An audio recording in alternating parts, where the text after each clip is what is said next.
வணக்கம் வணக்கம். பரங்கிப்பட்டு ரிஷிகேஷ் பேசுகிறேன். நான் இன்றைக்கி சொல்ல வர்றதுன்னா, ஒருத்தர் கொஞ்ச காலத்துக்கு முன்னாடி, அதாவது 10 வருஷத்துக்கு முன்னாடி என்ன செஞ்சார், டெல்லியில் போயிட்டு உண்ணாவிரதம்னு இருந்தார். எதுக்கு உண்ணாவிரதம் இருந்தார்? கருப்பு பணத்தெல்லாம் இந்தியாவுக்கு கொண்டு வரணும்.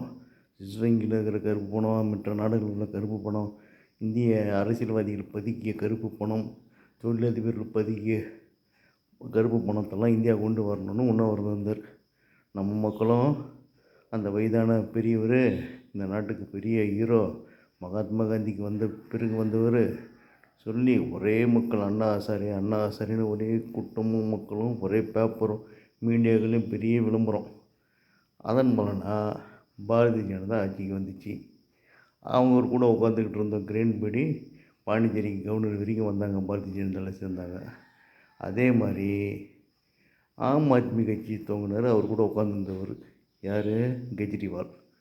இவங்க 2 பேரும் கருப்பு பணத்துக்காக போராளிகள் இவங்க. ஆனால் இந்த 10 வருஷமாக பாரதிய ஜனதா ஆட்சி நடந்துக்கிட்டு இருக்குது. ஏன் கருப்பு பணத்தை கொண்டுட்டு வர முடியல? புரியுதுங்களா? 15வது ஆண்டு, 15வது அடுத்த 5 ஆண்டுலேயும் 10 ஆண்டு முடிஞ்சு அடுத்த 5 ஆண்டுலேயும் பாரதிய ஜனதா கூட்டணியாக உட்காந்துருக்கு. ஏன் இப்போ பேச்சும் கருப்பு பணத்தை எட்டு வருவீங்களா? முடியுமா முடியாதா? ஏன் மக்கள் கேட்கல? மக்கள் எல்லாத்தையும் மறந்துடுவாங்க. மறக்கிறதுக்கு இருக்கிறவங்க தான் மக்கள்.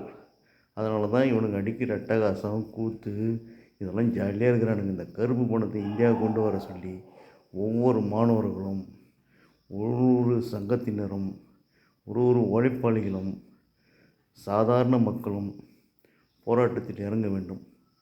புரிந்துங்களா? எவனா ஒருத்தன் உட்காந்துக்கிட்டு உணவு இருந்துட்டால் அது பத்தாது. நம்ம எல்லாரும் ஊரரசு கூடி தேர் இழுக்கணும். இந்திய மக்கள் அனைவரும் கருப்பு பணத்தை கொண்டு வர சொல்லி மிகப்பெரிய போராட்டத்தை இறங்க வேண்டும்.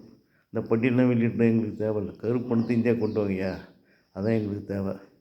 இதுக்கான போராட்டத்தை நம்ம ஈடுபடணும்.